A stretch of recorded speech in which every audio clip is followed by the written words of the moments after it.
17 yildan beri shu qurilish sohasida ishlab kelyapmiz. Test sinov muddatidan o'tish shartlaringlar bo'lsa qanaqa agar? Birinchi o'chirda intizom, ishga bo'ladigan munosabatni tekshiramiz. Eng ko'p uchrayotgan qurilishdagi qo'pol xatoliklar. Juda katta xatoliklar bor. Juda ko'p xatoliklar. Armaturani qanday ishlatishni bilmaydi hozir. Ilmi yo'q. Hozir mana santexniklarimiz bilan 6 yildan beri ishlayman. Boshqa santexnik bilan ishlaganim yo'q. Assalomu alaykum, hurmatli kuzatuvchilar. Hammaga xayrli kech. Buxoro shahridan, Labu Hovuz ansamblidan shu ko'rsatuvni tayyorlayapmiz. Xo'p, bugun xudo xolasa CBC Construction Business Club yig'ilishi doirasida klub prezidentlari bilan intervyu formatida suhbat uyushtirganmiz. Bugun Labu Hovuz ansambli ko'rib turganlaridek faqatgina bizga ishlayapti.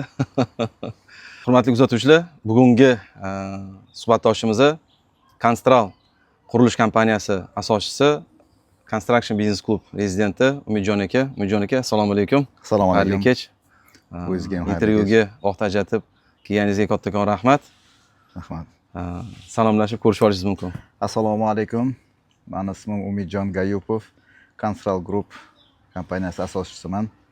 Xo'p, Umidjon aka, bugungi suhbatimizni qurilish sohasi, qurilish kompaniyalarining faoliyati, umumiy o'zi qurilish biznesidagi umumiy ahvol, tendensiyalar, har xil xavflar va xavflarga qarshi qanaqa imkoniyatlar va taktikalar, strategiyalar qilish haqida bo'ladi.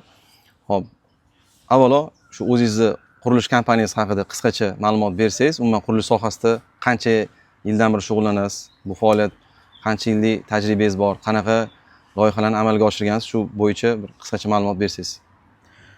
Boshdan boshlasak agar, mani otamlar, ya'ni To'lqinjon Gayupov katta arxitektor bo'lganlar. Hozir ham hayotlar, umrlari uzoq bo'lsin. Biz o'zi asosiy oilamiz quruvchilardan tashkil topgan. 5 o'g'il, bir qiz. Shundan 4 talamiz, 4 ta o'g'il shu qurilishga oid sohadamiz. Yoshligimizdan 14 yoshimda shu qurilishga kirib, keyin 16 yoshimgacha qurilishda ishladim.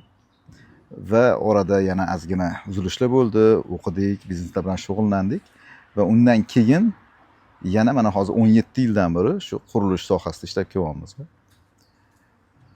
Buni orasida ustachilik qildik.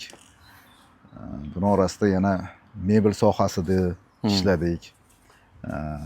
Har bitta qurilishga taalluqli bo'lgan, ya'ni podkuch sohasiga taalluqli bo'lgan sohalarga ozgina o'zim ishlab ko'rdim.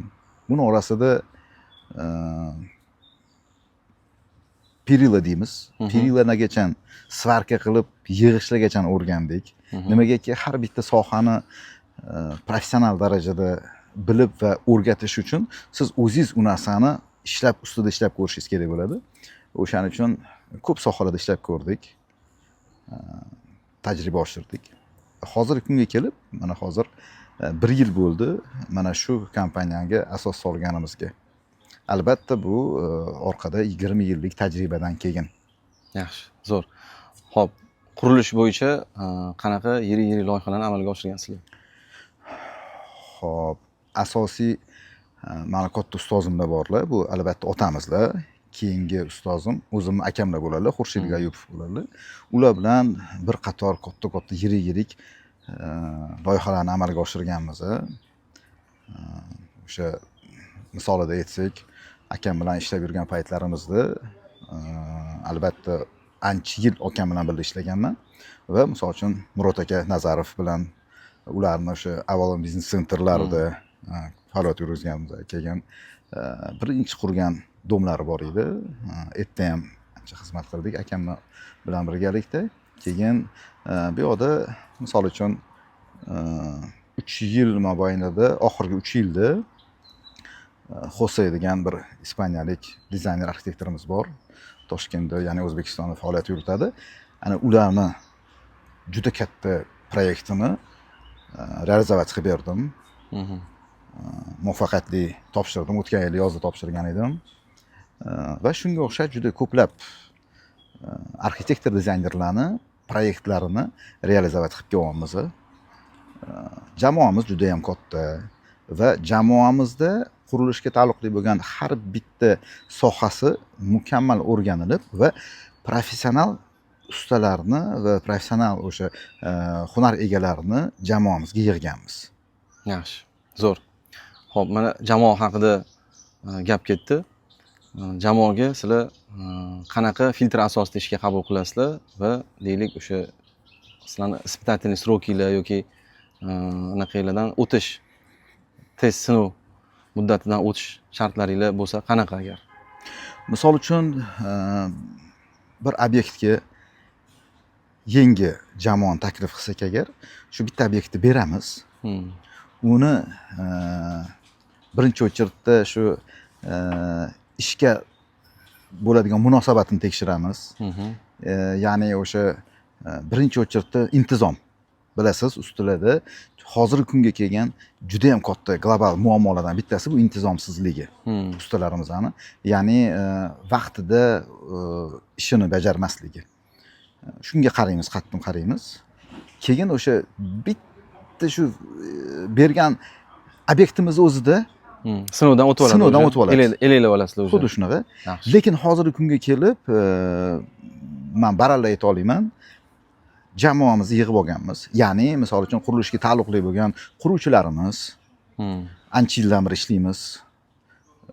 Ko'plab brigadalarimiz bor. Ular ham o'sha sinovlardan o'tgan brigadalarimiz bor. Keyin yana misol uchun qurilishga taalluqli bo'lgan santexniklarimiz bor. Ularni ham hozir mana santexniklarimiz bilan 6 yildan beri ishlayman. Boshqa santexnik bilan ishlaganim yo'q. Elektriklarimiz bilan bir 10 yildan oshdi. Bitta jamoa bilan ishlaymiz. Ular ham xuddi shunaqa o'zini kasbini professional egallagan brigadalarimiz. Bir-biriga, demak, moslashgan jamoa sizlar. Moslashgan jamoa. Misol uchun santexniklarimizni, elektriklarimizni ham taniydi. Santexnik elektriklarimizni hattoki mana shu quruvchilarimiz bilan juda ham tanish. Sababi vaqti keladi, qurilishlarni boshlaganimizdan keyin albatta yig'ilish uyushtiramiz. Ya'ni arxitektor keladi, dizayner keladi va santexnik, elektriklarni, hattoki quruvchilarni bitta gruppa qilib yig'ib ana o'sha yerda hamma muhokamalarimizni qilamiz. Nega desangiz, hammasi bir-biriga chambarchas bog'liq. To'g'ri. Sababi shunaqa holatlar keladi. Misol uchun mijozlarimizdan talab bo'ladiki, ya'ni meni uyim monolitniy sistemada bo'lsin. Ya'ni quyma bo'lsin. Misol uchun plitalardan etajlar orasida, ya'ni qavatlar orasida plitalardan ishlatmaylar deyiladi va o'sha holatda bizda juda ham katta muhim jihatlari bor. Ya'ni o'sha kerakli joylarda misol uchun turbalar, gilzalar qo'yib ketishimiz kerak bo'ladi. Ana o'sha holatlarni hammasini birgalikda yechimini yechamiz. Zo'r. Xo'p. Endi mana shu birgalikda yechamiz dedingiz. Ko'p qurilish kompaniyalari, ko'p jamoalar unaqa birgalikda bir yoqdan bosh chiqarib, oldindan hamma narsani rejalashtirib, kelishib ish qilishmaydi va buning oqibatida juda ko'p perdelkalar, juda ko'p o'zgarishlar guvohi bo'lamiz. Mana siz obyektlarga borganingizda sizni ekspert sifatida ham taklif qilishadi, obyektlarni ko'rib bering yoki texnadzorligiga sifatini bir ko'rib bering, sifat nazoratini qilib bering deyshadi. Eng ko'p uchrayotgan qurilishdagi qo'pol xatoliklar sifatida nimani aytib o'tishingiz mumkin? Xo'p, asosiy mana hozir juda ham o'rinli savol bo'ldi bu, Murodjon aka. Sababi hozirgi kunga kelib, misol uchun proyektlarimiz, ya'ni misol uchun deylik, hovli proyektlarimiz, uy, частный uylarni oladigan bo'lsak, xususiy uylarni oladigan bo'lsak, juda ham ko'plab duch kelayotgan muammolardan bittasi bu konstruktivniy решенияni bermasligi. Ya'ni bir loyihachi bo'ladi, u loyihachi loyihani qilib beradi. Misol uchun, oddiy sodda qilib gapiradigan bo'lsam, arxitekturniy loyihani beradi, xolos. Biz ko'p duch kelamiz bu narsaga. Men savol beraman arxitektorlarga, nimaga konstruktivniy решенияni bermayapsizlar deb. Mijoz so'ramayapti. Yo'q, bunaqa bo'lish kerak emas. Hozirgi bizda endi yaxshi yangi qaror chiqqan xabaringiz bor. Endi mana hozirgi kunga kelib, ishonasizmi? Juda ham katta xatolar bo'lganki, binolarimiz konstruktivniy resheniyasi qurilgan. Ya'ni ustalarga, mahalliy ustalarga sizlar bilasizlar, ishonib topshirib olingan ishonib bo'ldi. topshirilgan Ha. bo'ldi. Bu juda katta xato. Shunaqa. Ha, juda katta xato.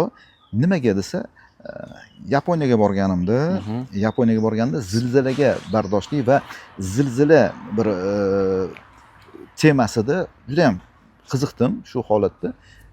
Va o'sha tur uyushtirayotganlarga maqsadimni aytganman. Yaponiyaga nima uchun ketayotganim o'zi aslida. Borib ko'rish emas maqsad. Maqsadimiz aniq bo'lgan. Ya'ni o'sha endi bilasiz, seysmik zona bo'lgani uchun Yaponiyada Fotoseysmofaol. ha, shuning uchun yerda juda ham endi uni ilmini olaylik dedim. Shunaqa. Shu maqsad qilib qo'ydim va ularga shu narsani bir поручение berdimki, menga shu narsa bo'yicha nima informatsiya bo'lsa borib ko'rsatasizlar dedim. Xo'p deyishdi va olib borishdi. Yerda ularni olimlari va ularning tadqiqotlariga ko'ra shuni ma'lum qilishdiki, zilzila statistikaga qaraganda 80 yildan va 100 yilgacha takroriy bo'lar ekan. Keyin analiz qildim. Xabaringiz bor, Turkiyada zilzila bo'ldi. Gaziantep bo'ldi. Ha, Suriyada bo'ldi. ana mana shu narsani ko'z oldimga kelib ketdi. O'sha holatda ham, misol uchun Turkiya holatida ham o'shanda men maqola yozgan edim Facebookda. Nimaga desa, o'sha payt analiz, misol uchun avvalgi va keyingi rasmlarni qo'yib, har bitta rasmlarni, o'sha qulagan binolarni hammasini ko'rsatib bergan edim.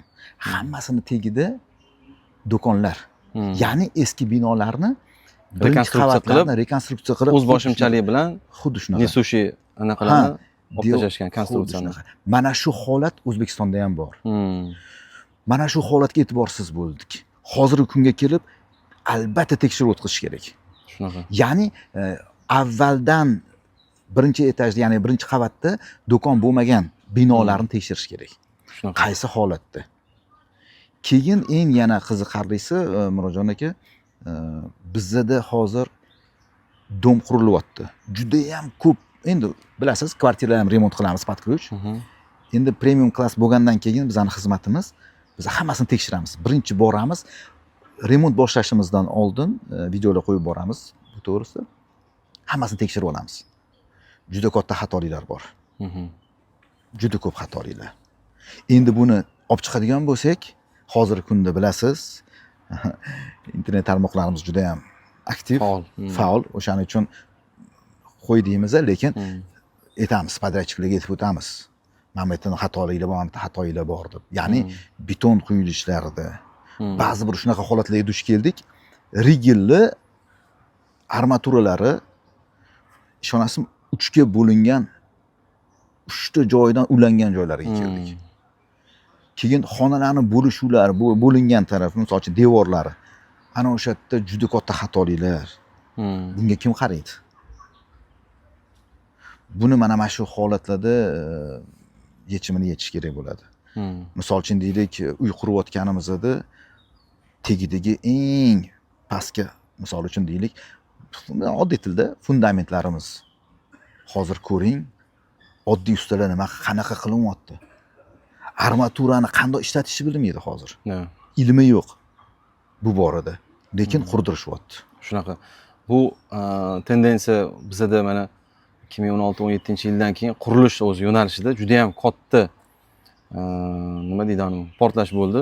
Ya'niki juda ham keng imkoniyatlar ochildi va quruvchi bo'lgan ham bo'lmagan ham qurishni boshladi. Xuddi shunaqa. Kimni misol uchun tajribasi bo'lmasa ham faqatgina o'sha pul bor odam qurish bilan shug'ullandi. Nimaga? Chunki kvadrat metr sochish hammaga qiziq bo'lib qoldi. Shunaqa. Ko'pchilik buni nima deydi, mazasi yaxshi, zo'r biznes ekan deb tajribasi, ilmini olgan bo'lsa ham bo'lmasa ham, tajribasi bo'lsa bo'lmasa ham qurishni boshladi. Lekin biz kuzatyapmiz, ilm bilan, tajriba bilan yondashilgan loyihalarning sifati umuman boshqa.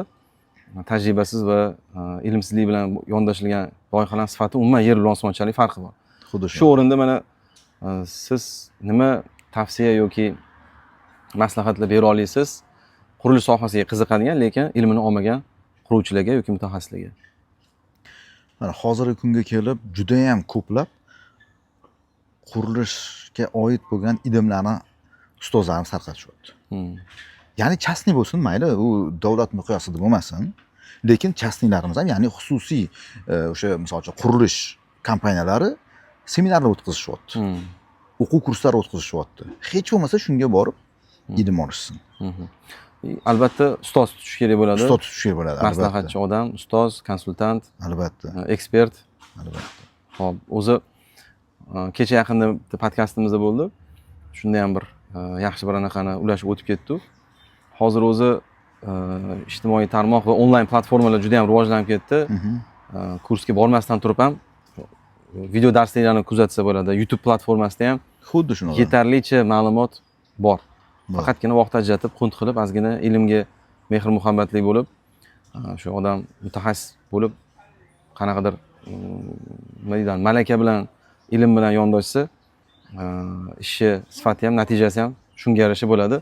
Shunga albatta o'zinglar nima deydi, shu shug'ullanayotgan sohalarni albatta sevishinglar kerak va uni yaxshilab mukammal egallashinglar kerak. Bu yo'lda juda ham imkoniyatlar ko'p.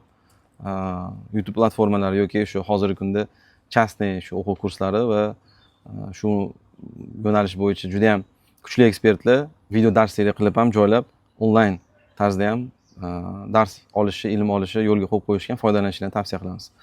Xo'p, yana bitta dolzarb mavzularimizdan bittasi O'zbekiston iqtisodiyoti, O'zbekiston bozori hammaga ochildi, erkin bozor iqtisodiyoti va bundan foydalangan chet el investorlari va chet el qurilish kompaniyalari juda ham agressiv bozorga kirib kelish boshladi. Ayniqsa hammamizga ma'lum, Xitoy qurilish bozorida katta krizis bo'lganini hisobiga qurilish gigantlari ham, Xitoy qurilish gigantlari ham O'zbekiston bozoriga kirib kelishyapti ham, kirib kelish rejalashyapti ham. Juda ham agressiv Xitoy kompaniyalari kirib kelishyapti O'zbekiston bozoriga. O'zimizning mahalliy qurilish kompaniyalariga, qurilish biznes egalariga nima tavsiyalar bera olasiz? Qanaqa qilib xalqaro qurilish kompaniyalari bilan raqobatbardosh bo'lish mumkin? Bu ham juda ham bir zo'r savol, global savollardan bittasi. Murodjon aka, hozirgi kunga kelib aslida o'zimizni milliy kompaniyalar, qurilish kompaniyalari juda ham ko'p. Lekin birinchi o'chirtga intizomni qo'yishmayapti. Boya birinchi gapimda intizom dedim-ku. Mana shu intizomdan kelib chiqish kerak-da. Ularning raqobatligi nimada? Ular shunaqa bir brigada bilan kelyaptiki, hamma narsa jo'stga olinyapti. Ya'ni qattiq nazorat qilinyapti. Shunaqa. Juda ham qattiq nazorat qilinyapti-da. Keyin qattiq nazorat bo'lgandan keyin ularni qilayotgan, misol uchun qurayotgan binolari albatta tezlashyapti va ularni qurayotgan imoratlari hammasi mustahkamligiga javob berilyapti va tez kirib boryapti O'zbekiston bozoriga. Bizda ham mana shu narsani hozir takomillashtirish kerak va har bitta quruvchilarimizga ishonasizmi, dars o'tish kerak bo'ladi. Shunaqa. Dars o'tib, mana shu narsani hozir biz singdirishimiz kerak quruvchilarimizga. Ya'ni o'zimizni xalqimizga singdirishimiz kerakki, biz berib qo'yamiz hozir. Qurilish sohasini, bozorini shuna berib qo'yamiz chet elliklarga. Ya'ni o'sha hozirgi kunda o'sha Xitoyga, turklarga, misol uchun katta kompaniyalar hozir o'zingiz bilasiz, Koch bor bu yerda, Xitoy kompaniyalari bor. Shunaqa. Lekin ular kimni ishlatyapti qora ishchi qilib? O'zimizdan o'zbek kompaniyalari, o'zbek podrachniklarni ishlatyapti. Shunaqa. Lekin biz qila olamiz o'sha ishni. Qachon desa o'sha biza ham o'sha yaxshilab mustahkam bir tizim yaratib, ilm bilan yondoshilib, qilsak, ularni qilgan ishini qila olamiz. Nimaga? Bizda ham juda ham kuchli loyihachilarimiz bor. Konstruktorlarimiz bor. Ko'p, lekin o'sha tizimlashtirishni ilm bilan qilsak, xudo xolasa biz berib qo'ymaymiz. Shunaqa. Xo'p, ilmda baraka bor, ilmda rivojlanish bor, ilmda nima deydi, juda katta potensial bor. Shunga hop, mana biz ham siz bilan qurilish saboqlari ilmida shu ilm atrofida jamlandik, tanishdik va bitta jamoa bo'lib, mana safarlarda birga bo'lib, ilm safarlarida, ziyorat safarlarida birga bo'lib ma'lumot almashyapmiz, ilm almashyapmiz, tajriba almashyapmiz. Lekin baxtga qarshi ko'p qurilish kompaniyalari shunaqa anaqalarga ilm suhbatlariga, ilm anaqasiga kelishligida to'sqinlik yoki qanaqadir passivlik kuzatyapmiz. O'zingiz qurilish kompaniyasi egasi sifatida shu qurilish klubiga a'zo bo'lganingizdan keyin va shu boshqa qurilish kompaniyalari egalari bilan suhbat bo'lib, ular bilan jamoadosh, klubdosh bo'lganingizdan keyin mana qanaqa o'zingizga foydali keyslar, foydali insaytlar oldingiz? Hozirgi kunga kelib, ana CBC klubimizga a'zo bo'lganimizdan keyin ko'plab katta yirik quruvchilar bilan uchrashib, tanishdik. Va albatta ularni shu yutuqlaridan, ya'ni bosib o'tgan yo'llarini hammasini eshitamiz-da. Albatta juda katta motivatsiya olamiz. Birinchidan, ikkinchidan ular bilan hamkorlik qilishni boshlaymiz. Misol uchun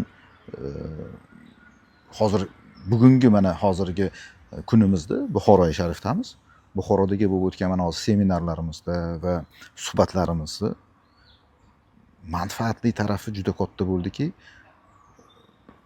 katta bir biznes egasi qanaqa qilib bu narsaga erishganini eshitasiz-da. Bu katta bir ilm-da. Shunaqa. Nimaga desa, o'sha qoqilgan joylarini, ya'ni muvaffaqiyatga erishgan tomonlarini hammasini eshitasiz-da, o'zimizga tatbiq qilishni boshlaymiz. Shunaqa. Muvaffaqiyatlarini ham, xatolarini ham xatolarini ham, ha. Nimaga? U misol uchun ular o'sha xatosini ham aytadi. Gapirib beradi. Deysiz. Menda ham o'sha xato bo'lgan-ku deysiz. Shunaqa. Bor-ku deysiz. Ha, значит bu manba yo'ldan to'g'rilagan ekan va muvaffaqiyatga erishgan ekan. Menda ko'p bo'ladi bu narsa. Ishonasizmi? Mana o'tiraman-da, deyman, mani xatoyim o'zimga bilinmaydi-ku. Lekin kimdir mani xatoyimni o'zida o'tkazganini gapirsa, sразу o'ylaysiz-da, menda ham shu narsa bor-ku deysiz. Ha, mana bu holatni to'g'rilashsak agar, mana bunaqa bo'lar ekan yechimi. Misol uchun shunaqa narsalar juda ko'p bo'ladi-da. Qolaversa hamkorlik-da. Albatta. O'sha klub a'zolari o'rtasida hamkorlik, mana men ko'p kuzatyapman.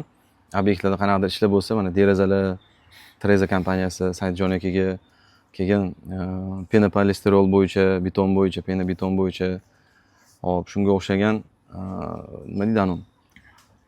Turdosh, yondosh xizmat turlarini qurilish ichida jamoa bo'lib, birgalikda hamkorlikda amalga oshirilyapti. Ya'ni birlashgan o'zar, birlashmagan to'zar deydi-yu. Shunaqa. Hop, ko'pchilik bilan kuch birligida ko'p ishlarni, katta loyihalarni amalga oshirsa bo'ladi. Shunaqa. Hozir kunga kelib yana bir ma'lumot. Mana shu CBC klubimizda juda katta foyda olganim, yana qarang. Jamoamizda qurilishga taalluqli bo'lgan, har bir yo'nalishga taalluqli bo'lgan bir o'zini professional ustalari mavjud. Ya'ni misol uchun deylik, santexnika yo'nalishi bormi? Beton ishlab chiqarishi bormi? Quruvchilarimiz bormi? Stяжкаchilarimiz bormi?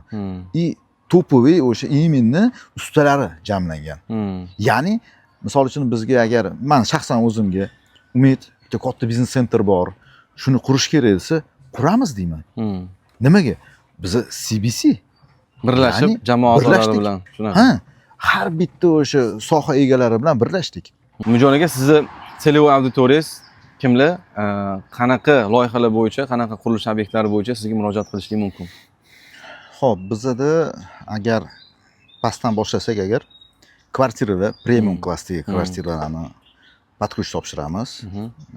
Keyingi etapimiz bizda qurilish loyihalarini qilamiz, dizaynerlarni qilamiz va o'sha qilgan loyihalarimizni realizovat qilamiz. Ya'ni под ключ kotlavandan boshlab mijozni kirib yashashigacha bo'lgan holatgacha под ключ topshirib beramiz. Interyer, eksteryer hammasi jamlangan va ko'plab arxitektor dizaynerlar respublika bo'ylab ko'plab arxitektor dizaynerlar bilan hamkorlikda ham ishlaymiz. Ya'ni ularni proyektlarini realizovat qilib beramiz. Ya'ni biz qurib beramiz birgalikda. Do'stlar, videoga belgilab qo'yamiz. Bularni Instagram sahifalarini kirib o'zingizlar podrobni ko'rishingiz mumkin. Qilgan loyihalari va o'zlarini tavsiyalari yoki maslahatlari va qurilish ilmiga oid o'zlarini maslahatlari va ilmlarini ulashib boradilar. Tavsiya qilamiz, obuna bo'lib qo'yinglar. Xo'p. Shu o'rinda bir narsani alohida ta'kidlab o'tmoqchiman. Biz mana qurilish saboqlari kursida ustoz Sherzodbek Mustafayev bilan tanishdik, ularning ilmlaridan bahramand bo'ldik va qurilish bo'yicha ustozning 23 yillik tajribalaridan bir qismini, bir bo'lagini bizga ulashdilar. Shu maydon kursi ichidagi o'quv programma doirasida va mana obyektlarga chiqyapmiz, ularning qilgan loyihalari, qurilayotgan obyektlarga borib ko'ryapmiz o'zimizni ko'zimiz bilan. O'sha nazariy ilmni amaliyotda qanchalik chiroyli tatbiq qilinayotganligi va mijozlar qanchalik bundan mamnun bo'layotgani va o'ziga yarasha unikal obyektlar qurilayotganini o'zimizga guvohi bo'lyapmiz. Shunga do'stlar, kim qurilish sohasida bo'lsa, ilmiylarni, malakalarini oshiraman desanglar, albatta tavsiya qilamiz. Qurilish saboqlari 07 kursi xudo xolasa shu 2026-yil kuz oyiga reja qilingan. Albatta tavsiya qilamiz kelishinglarni, ilmiylarni oshirishinglarni va networking qilasizlar. Boshqa qurilish biznes egalari, ustalar, prorablar va boshqa kompaniya vakillari bilan uchrashib, o'zinglarni qiziqtirgan savollarni berib, fikr almashinuv, tajriba almashinuv va qolaversa o'zinglarni amalga oshirayotgan loyihalarda ularni maslahatlaridan, konsultatsiyalaridan foydalansanglar bo'ladi. Bu ancha ishlarni tezlashtiradi va klub doirasida hamkorlikni yo'lga qo'yib, qisqa muddatda birgalikda katta loyihalarni amalga oshirish imkoniyatingiz bo'ladi. Xo'p, Umidjon aka, sizga kattakon rahmat. Intervyuga vaqt ajratib kelganingizga va xolis ko'pchiligi manfaatli bo'ldi deb yaxshi bir niyatdamiz. Like bosib qo'yishinglarni unutmanglar va foydali bo'lgan bo'lsa, yaqinlarga ham ulashib qo'yasizlar, jo'natib qo'yasizlar. Sizga kattakon rahmat, Umidjon aka. Sizga ham Murodjon aka. Xo'p, qurilish kompaniyalari yanada rivojlanishiga tilakdoshmiz. Xudo xolisa klub doirasida mana shunaqa o'zingizni tajribangiz bilan, ilmlaringiz bilan bo'lishayotganingizga ham kattakon rahmat. Xo'p, qolaversa barcha klubdoshlarimizga ham yaxshi natijalarga erishishlarini, yaxshi natijalarga erishishlarini, yirik loyihalarni amalga oshirishlarini kuch-quvvat tilab qolamiz. Ustozimizga ham Alloh umrlariga, rizqlariga, kasbkorlariga, ilmlariga baraka bersin. Hop, bizga shu qurilish yo'nalishida yo'lboshchi bo'lib, o'zlari o'sha loyihalarimizni tepasida turib, uzoq yillar birga hamkorlikda ishlash nasib qilsin. Hammanglarga rahmat. Sog' bo'linglar, salomat bo'linglar, kuzatishda davom etinglar va xudo xolasa keyingi ko'rsatuvlarimizda, keyingi intervyularimizda undan-da qiziqarli ma'lumotlarni ulashib boramiz. Sog' bo'linglar, salomat bo'linglar. Sog' bo'linglar.